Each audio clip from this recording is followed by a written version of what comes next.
My father said he wanted me to die. When you hear from the person who is supposed to love you the most that he wants you dead, everything freezes inside. I am 26 years old and have been living with my father for 9 years. The moment my mom stopped paying child support, he changed beyond recognition. It was like switching lights. He went from a caring parent to someone who relishes my pain. Every day is screaming, accusations, humiliation. Emotional and moral abuse became part of my life. I am autistic and I find it difficult to understand people. I often ask myself, why is he doing this? What did I do wrong? But there are no answers. Only endless insults. Today was the culmination of this nightmare. After 4 months without medication, I finally got some and took a dose to deal with the anxiety and insomnia. I didn't sleep a wink at night, but I felt like I could function. However, as soon as I got out of bed, everything went wrong. I fell. Then again and again. I fell a total of 13 times, 3 of them down steep stairs. Instead of helping me, my father came over and started yelling. He called me lazy, a burden, something worse. He laughed at me as I squirmed in pain, mimicking my spasms like it was some kind of circus. His anger wasn't new. In 2021, I was hooked on Xanax. It was the darkest period of my life, and I made his life hell. But in 2022, I got sober. Surgery to remove a blood clot almost cost me my leg, and that was a turning point for me. I've been clean for 2 years now. But my father doesn't seem to be able to forget. Every action I take comes through the prism of his hatred. Today he accused me of being high again, mocking my downfalls. To him, I am still the person I was on my worst days. There is no room for forgiveness, only accusations and contempt. I'm convinced he's right. That I'm useless. That I'm a burden he wants to get rid of as soon as possible. He threatens to kick me out of the house. Sometimes I even hope he does, but I know I just have nowhere to go. At some point I realized that I can't just exist in this cycle of pain anymore. Today had knocked the last of my strength out of me, and as I lay on the floor after another fall, I asked myself, what happens next?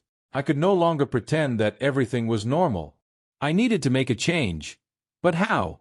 I thought about just packing up and leaving. But where to? I had no friends to take me in and no money to rent a place. And how can I get a job if even my own father thinks I'm worthless? These thoughts seemed to paralyze me, but at the same time something inside me whispered, you deserve better.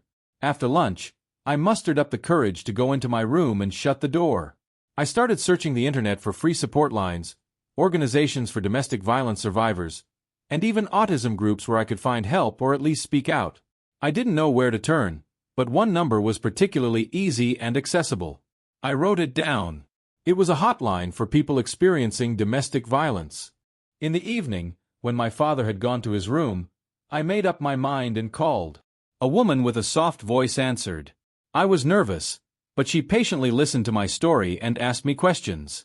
It was the first time in years that someone didn't interrupt me or try to convince me that I was to blame for my own problems. She talked about several options. One was to go to a local help center that offered temporary housing and counseling. Another was to try support programs for people with autism so I could get help with my anxiety and prepare for employment. I wrote down all of her advice and promised to think about it. That night I fell asleep peacefully for the first time in a long time. For the first time, I had hoped that I could get out of this vicious cycle.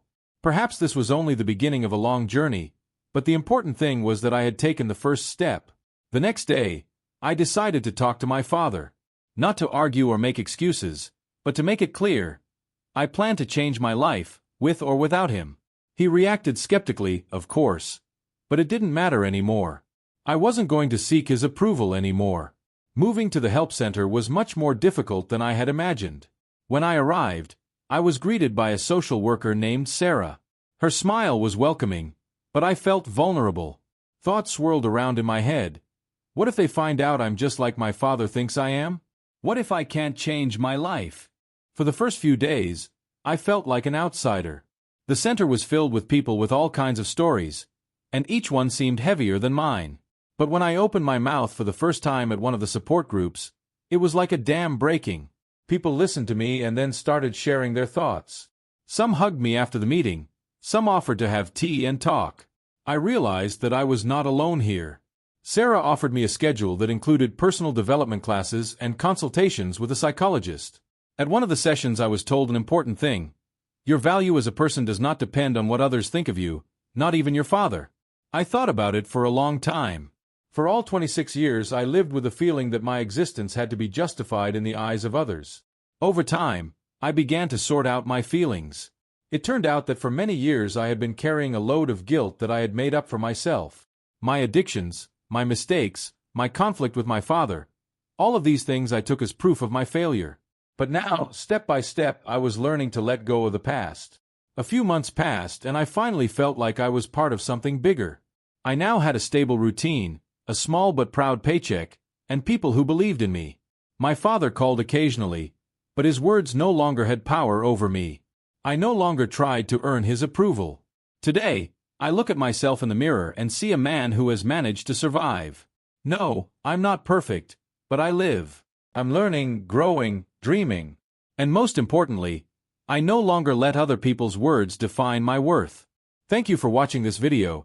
I would appreciate it if you put a like and subscribe to the channel, as most likely this is not the end of the story.